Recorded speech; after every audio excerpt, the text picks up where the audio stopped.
My dear friend, मैं अरविंद कुमार आप सभी को आपका अपना YouTube channel Arvind GS competitive class में स्वागत करता हूं। जैसा कि आप जानते हैं कि मैं हिमालय पर एक वीडियो का श्रृंखला तैयार कर रहा हूं, जो आपके प्रतियोगी परीक्षा के तैयारी को और मजबूती प्रदान करे। तो देखिए, आज उसी के कड़ी में हम जो जानने वाले हैं वह हिमालय को नदियों के आधार पर कितने वर्गों में विभाजित किया गया है। जैसा कि आप पिछले वीडियो में देखे होंगे, अगर मेरे पिछले वीडियो नहीं देखे हैं तो आप उसको देख लीजिए, उससे आपको ज़्यादा समझ में आएगा। देखिए, पिछले वीडियो में हमने देखा कि हिमालय को 3 समानांतर श्रेणी में विभक्त किया गया है। 3 समानांतर श्रेणी, उत्तर से दक्षिण की ओर 3 समानांतर श्रेणी है। इन 3 समानांतर श्रेणी में हिमालय को विभक्त किया गया है। इसमें सबसे उत्तर वाले हिमालय को बृहत हिमालय कहते हैं, बीच वाले को मध्य हिमालय कहते हैं और सबसे दक्षिण वाले हिमालय को हम लोग वाय हिमालय कहते हैं। ओके, इसको नदियों के आधार पर किस तरह से बांटा गया है इसके बारे में पढ़ेंगे। आप हमारे साथ बने रहिएगा, आपको बहुत मजेदार वीडियो, बहुत ही ज्ञानवर्धक, ज्ञान से भरपूर वीडियो, जानकारी से भरपूर वीडियो मिलने वाला है। तो आप बने रहिए। आप पेन और कॉपी रख लीजिए और जो भी आपको इम्पोर्टेंस लगे उसको नोट कीजिएगा। यह एक आपका बहुत बढ़िया नोट्स तैयार हो जाएगा और आपके परीक्षा में बहुत मदद करेगा। तो देखिए, ये हिमालय की श्रेणी है। हिमालय को 4 वर्गों में विभाजित किया गया है नदियों के आधार पर। अगर नदियों के आधार की बात करें तो आपको एक व्यक्ति है, एक विद्वान है, सिडनी बुराद महोदय। सिडनी बुराद महोदय के बारे में आपको जानना होगा, क्योंकि सिडनी बुराद महोदय ने ही नदियों के आधार पर हिमालय को 4 वर्गों में बांटा गया। हिमालय इस तरह से उसको ऐसे बांटा है। ये आपका ये हो गया सिंधु नदी, सिंधु नदी के बाद हो गया सतलज नदी, सतलज नदी के बाद काली नदी, काली नदी के बाद तीस्ता नदी, तीस्ता नदी के बाद दिहंग नदी। तो अब देखिए, ये हो गया सिंधु नदी और सतलज नदी के बीच के भाग को उन्होंने पंजाब या कश्मीर हिमालय कहा। ओके, सतलज और काली नदी के बीच के भाग को उन्होंने कुमाऊं हिमालय या कुमाऊं हिमालय कहा। सतलज नदी और काली नदी के बीच के भाग को। ओके, उसके बाद काली नदी से तीस्ता नदी नेपाल हिमालय कहलाया। काली नदी से लेकर के तीस्ता नदी तक के। ओके, तीस्ता नदी से दिहांग नदी इसको असम हिमालय कहलाया। तीस्ता नदी से लेकर के दिहांग नदी तक की। ओके, आप अगर पूरे वीडियो में कुछ नहीं भी याद करना चाहते हैं तो आप कम से कम इसको याद रखिएगा। ये 4 बहुत ही इम्पोर्टेंट है। VVI है, बहुत सारे एग्जाम में आपसे पूछ चुका है कि कुमाऊं हिमालय किन 2 नदियों के बीच स्थित है। तो आप ये याद रखिएगा हमेशा, पंजाब हिमालय या कश्मीर हिमालय किस नदी के बीच स्थित है, तो सिंधु नदी और सतलज नदी।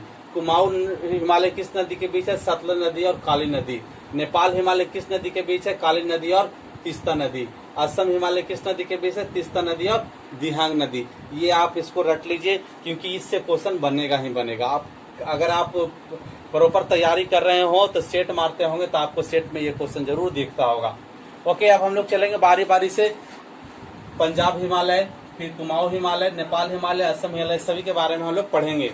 ओके, पहले नोट्स देख लेंगे, उसके बाद हम लोग डायग्राम पर देखेंगे किस तरह से कैसे कैसे विस्तार है।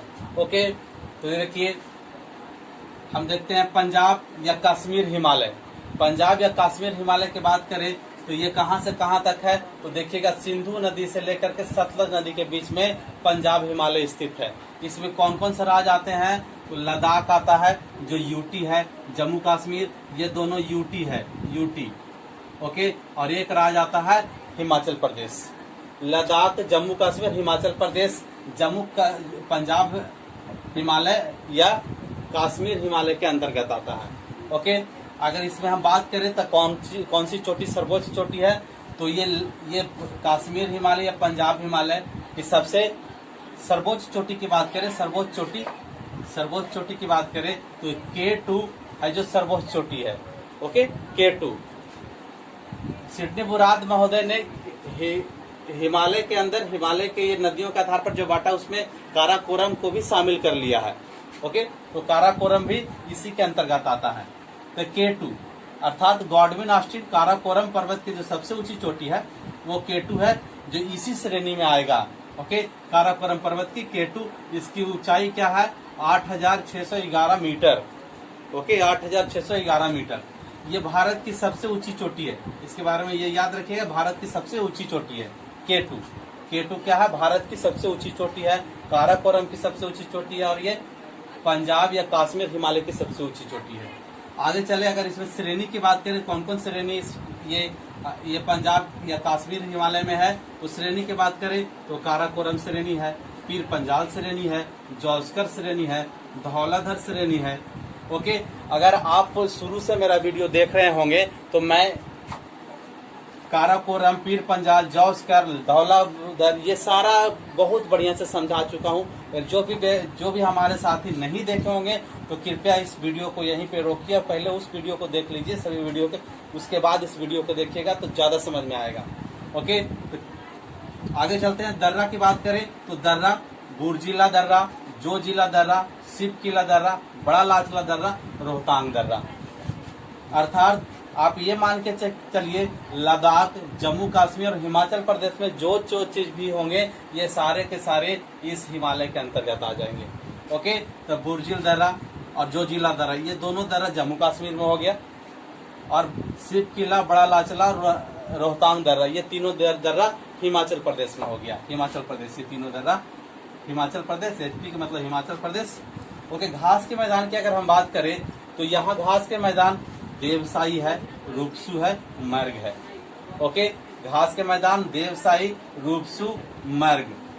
हिल स्टेशन की बात करें तो हिल स्टेशन यहाँ क्या है, श्रीनगर हिल स्टेशन है, शिमला है, धर्मशाला है, और हिल स्टेशन की अगर हम बात करें तो कुल्लू, मनाली, ये बहुत सारे, खजियार, बहुत सारे हिल स्टेशन जो भी आप हिमाचल प्रदेश में जितना भी हिल स्टेशन है सारे पंजाब हिमालय के अंतर्गत आ जाएंगे।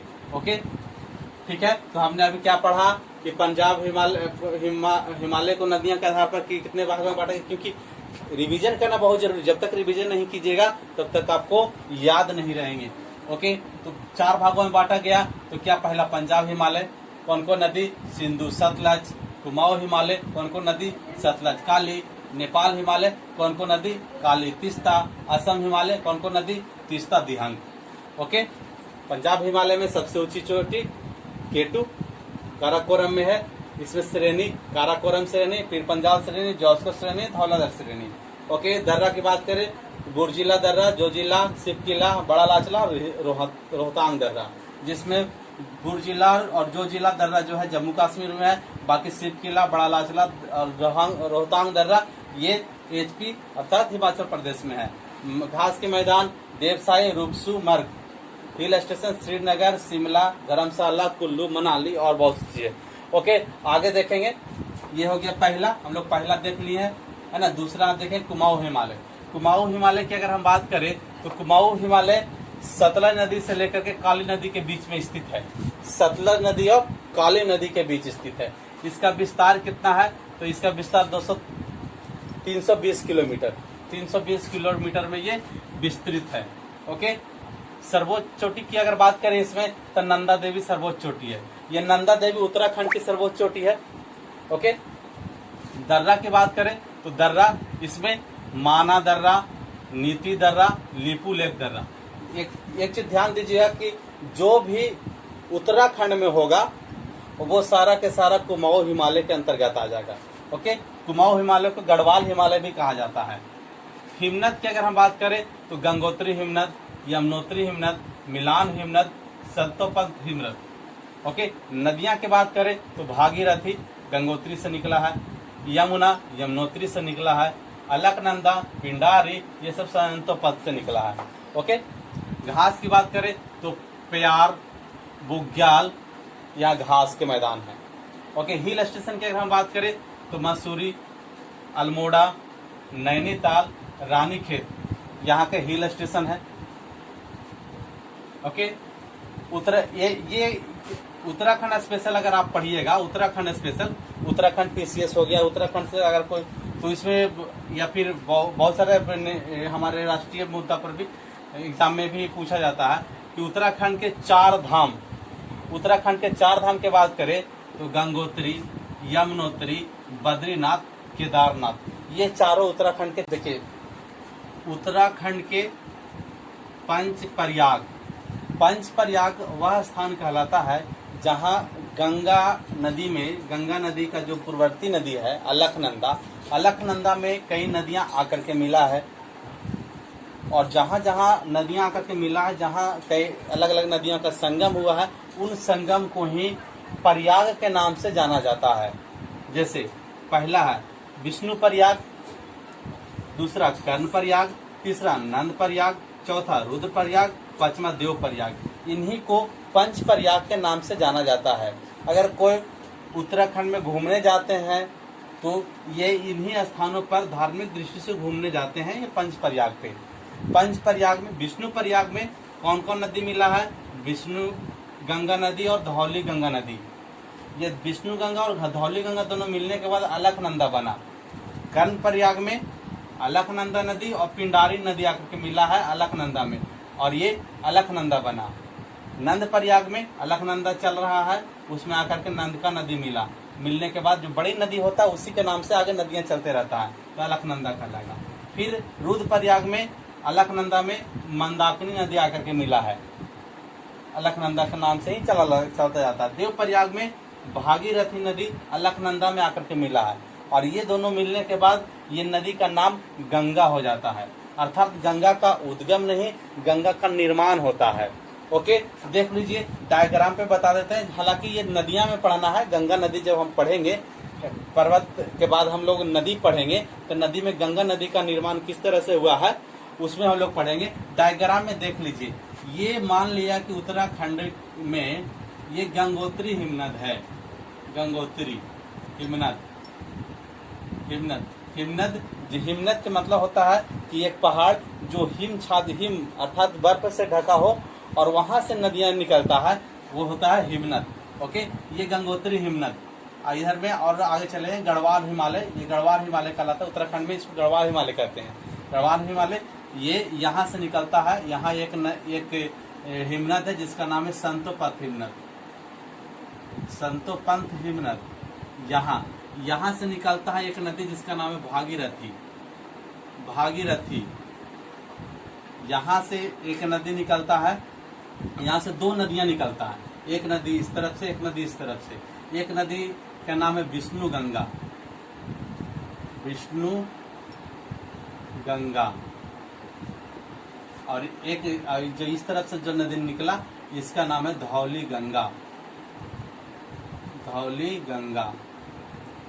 ये धौली गंगा विष्णु गंगा जहाँ मिला है, संगम जहाँ इन दोनों नदियों का हुआ है, उस संगम के स्थान को कहा जाता है विष्णु प्रयाग, विष्णु प्रयाग। आप इससे समझ गए होंगे, इससे समझ गए होंगे। ये नदी दोनों के मिलने के बाद जो आगे बढ़ता है, ये नदी दोनों मिलने के बाद यह नदी अलकनंदा कहलाता है, अलकनंदा। और ये अलकनंदा नदी ये सीधा चलता रहता है। फिर आगे जाने के बाद एक और नदी आकर के इसमें मिलता है जिसका नाम है पिंडारी नदी, पिंडारी नदी। ओके, जहाँ पिंडारी नदी मिलता है उसको लेता है कर्ण प्रयाग, कर्ण प्रयाग। ओके, फिर आगे, और ये अलकनंदा नदी ही आगे चलते रहता है, अलकनंदा।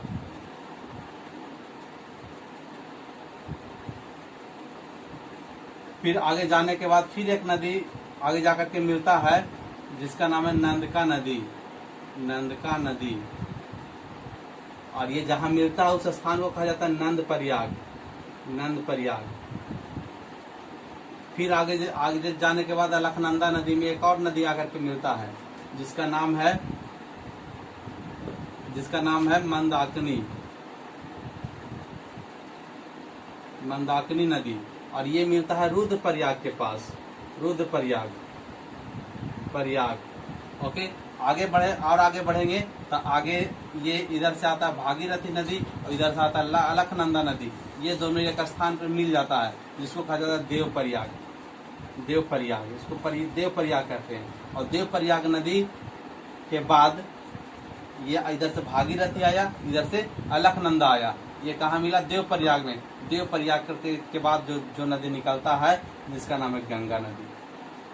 गंगा, ये गंगा नदी उत्तराखंड में ये हरिद्वार में ये धरातल पर आता है। हरिद्वार के बाद ये उत्तराखंड में, उत्तराखंड के बाद बिहार में, बिहार के बाद पश्चिम बंगाल में, पश्चिम बंगाल के बाद बांग्लादेश में चला जाता है ये नदी। इस तरह से हमने देखा पंचप्रयाग में विष्णु गंगा और धौली गंगा मिला। कर्णप्रयाग में पिंडारी नदी अलकनंदा नदी से मिला। आगे बढ़े नंद प्रयाग में अलकनंदा नदी में नंदका नदी मिला। आगे बढ़े रुद्रप्रयाग में मंदाकिनी नदी मिला। और फिर आगे देव प्रयाग में जाएंगे तो भागीरथी और अलकनंदा नदी मिलने के बाद गंगा का निर्माण हुआ है। तो इस तरह से हम देखें गंगा का कहीं उद्गम नहीं, गंगा का निर्माण हुआ है। कई नदियों के मिलने के बाद ये गंगा का निर्माण हुआ है। और जहाँ जहाँ उत्तराखंड में अलकनंदा नदी में जो संगम हुआ है कई नदियों को, वो पंचप्रयाग के नाम से जाना जाता है, जो बहुत ही धार्मिक दृष्टि से बहुत इम्पोर्टेंट है। लोग यहाँ घूमने जाते हैं, लोग स्नान करते हैं। ओके, इस तरह से हमने देख लिया पंजाब हिमालय और कुमाऊं हिमालय। नेक्स्ट में हम लोग देखने जा रहे हैं नेपाल। देखिए नेक्स्ट जो है नेपाल हिमालय। नेपाल हिमालय ये किस नदी के बीच है ना, क्योंकि हम पढ़ रहे हैं नदियों के आधार पर हिमालय का वर्गीकरण। नेपाल हिमालय जो है ये नदियां की बात करें तो काली नदी और तीस्ता नदी के बीच में नेपाल हिमालय विस्तृत है। इसकी कुल लंबाई लगभग 800 किलोमीटर है। 800 किलोमीटर। ओके, नेपाल हिमालय का 800 किलोमीटर। आगे चले सर्वोच्च चोटी की बात करें तो माउंट एवरेस्ट सर्वोच्च चोटी है। ये माउंट एवरेस्ट जो है दुनिया का सर्वोच्च चोटी है, विश्व का सर्वोच्च चोटी माउंट एवरेस्ट हिमालय में स्थित है। किस हिमालय में? नेपाल हिमालय में। अगर उसमें बात करें, अगर हम समानांतर श्रेणी की बात करें तो बृहत हिमालय में ये स्थित है। ओके, अन्य चोटियां में बात करें तो धौलागिरी, अन्नपूर्णा, गोसाई स्थान, ये सब अन्य चोटियां का नाम है। हिल स्टेशन, नेपाल हिमालय के हिल स्टेशन की बात करें तो काठमांडू जो है नेपाल के हिल स्टेशन है और नेपाल की राजधानी भी है काठमांडू। ओके, नेक्स्ट चलेंगे असम हिमालय की बात करें तो असम हिमालय की लंबाई जो है 750 किलोमीटर है। 750 किलोमीटर। नदी यहाँ किस नदी के बीच है? तीस्ता नदी से लेकर के दिहांग नदी और तीस्ता नदी के बीच में जो हिमालय का पार्ट पड़ता है ये है आपके असम हिमालय। इसमें सर्वोच्च चोटी की बात करें तो कंचनजंगा, क्योंकि असम हिमालय के अंतर्गत सिक्किम भी आता है, तो सिक्किम की सबसे ऊंची चोटी कंचनजंगा है जो इसके अंदर आ जाएगा। यह कंचनजंगा सबसे ऊंची चोटी है। विस्तार की बात करें किस किस राज्य में इसका विस्तार है तो सिक्किम में इसका विस्तार है, असम में है, एपी मतलब कि अरुणाचल प्रदेश में। ओके, अरुणाचल प्रदेश। ओके, और कुछ बात देखें तो दूसरी सर्वोच्च चोटी इसका जो है नामचा बरुआ है। ये नामचा बरुआ अगर हिमालय का आप स्टार्टिंग से वीडियो देख रहे होंगे तो नामचा बरुआ को बहुत अच्छा से समझ चुके होंगे। अगर नहीं देखे तो पहले पीछे वाला वीडियो को देख लीजिए, सारा चीज क्लियर हो जाएगा। ओके, तो नामचा बरुआ कहाँ है? अरुणाचल प्रदेश में है और ये दूसरी सबसे ऊंची चोटी है इस भाग का, अर्थात अरुणाचल प्रदेश का सबसे ऊंची चोटी भी है। नामचा बरुआ अरुणाचल प्रदेश का सबसे ऊंची चोटी है। ओके, दर्रा की बात करें, दर्रा हम समझा चुके हैं पिछले अगर वीडियो में आप देखे होंगे। तो दर्रा क्या होता है? ये ऊंचा चोटी ऊंचा पर्वत होता है, पर्वत के बीच में ये पर्वत समाप्त हो गया, फिर समतल आ गया, समतल कुछ दूर तक जाने के बाद फिर पर्वत उठ जाता है। तो ये बीच में जो गैपिंग बनता है ये गैपिंग दर्रा कहलाते हैं। इससे लोग इस तरफ के लोग इस तरफ आते हैं, इस तरफ के लोग इस तरफ आते हैं, इससे इस दर्रा से होकर के एक आना जाने का काम करता है, ये दर्रा कहलाता है। तो दर्रा यहाँ कौन कौन सा दर्रा है तो देखिए इस श्रेणी में दर्रा लेप्चा दर्रा, जेल्पा दर्रा, इसको बोलते हैं जेल्पा दर्रा, नाथुला दर्रा, बोमडिल्ला दर्रा। ओके, ये बोमडिल्ला दर्रा जो है अरुणाचल प्रदेश में है। ओके, बोमडिल्ला दर्रा। फिर आगे देखते हैं डायग्राम पर। डायग्राम में देखिएगा तो डायग्राम में ये जो है ये इस तरह से हिमालय है। हिमालय में सिंधु नदी से जो पर्वत स्टार्ट हुआ है, सिंधु नदी से लेकर के सतलज नदी तक इस पर्वत के भाग को क्या कहते हैं? इस पर्वत के भाग को सतलज नदी तक के जो पर्वत है इसको कहा जाता है कश्मीर हिमालय। कश्मीर हिमालय, हिमालय। ओके, सतलज नदी से लेकर काली नदी तक के ये जो विस्तार है इसको बोला जाता है कुमाऊं हिमालय। कुमायूं हिमालय। ओके, काली नदी से तीस्ता नदी तक के नेपाल, और यहाँ ये हो गया असम। ठीक है, देखिए कश्मीर हिमालय में क्या है? सिंधु नदी से सतलज नदी। यहाँ चोटी जो है केटू सबसे ऊंची चोटी है। किस राज्य में विस्तृत है? तो लद्दाख है, जम्मू कश्मीर और हिमाचल प्रदेश है। इसकी कुल लंबाई क्या है? 565 किलोमीटर। ओके, आगे कुमाऊं हिमालय, नंदा देवी यहाँ सबसे ऊंची चोटी है, ये उत्तराखंड में पड़ता है। इसकी लंबाई 320 किलोमीटर। ओके, नेपाल हिमालय की बात करें तो ये आपका काली नदी से तीस्ता नदी के बीच में, और सबसे ऊंची चोटी है जो एवरेस्ट की चोटी है, जो दुनिया की सबसे ऊंची चोटी है, ये 800 किलोमीटर में विस्तृत है। ओके, असम हिमालय की बात करें तो ये असम हिमालय या ये हो गया तीस्ता नदी से लेकर दिहांग नदी तक। ओके, इसकी कुल जो लंबाई है 750 किलोमीटर है। और जो सबसे ऊंची चोटी इसमें है, ये ऊंची चोटी ये कंचनजंगा है, जो सिक्किम में स्थित है।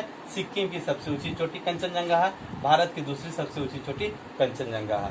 ओके, तो हमने देखा, इस तरह से हमने देखा हिमालय के विस्तार, हिमालय को समानांतर श्रेणी में किस तरह से बांटा गया, बृहत हिमालय, मध्य हिमालय, लघु हिमालय, और इसके बाद नदियों के आधार पर हिमालय के किस तरह से बांटा गया। तो हमने पूरी तरह से हिमालय को बढ़िया से पढ़ चुका। हमें ऐसा लगता है कि आप भी बहुत अच्छा से समझ चुके होंगे। अगर नहीं समझ पा रहे होंगे तो फिर से एक बार वीडियो को देखिएगा, सभी वीडियो को, सारे हिमालय के वीडियो को देखिएगा, आपको बहुत अच्छा से क्लियर हो जाएगा। तो चलिए, पूरा वीडियो देखने के लिए बहुत बहुत धन्यवाद।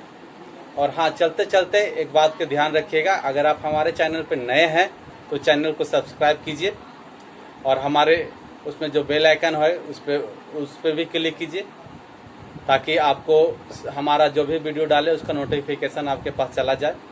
और वीडियो आपको अच्छा लगा होगा तो लाइक कीजिए और कमेंट भी कीजिए इसमें, ताकि मैं भी समझूं इस वीडियो में क्या दिक्कत है। ओके, चलिए, बहुत बहुत धन्यवाद।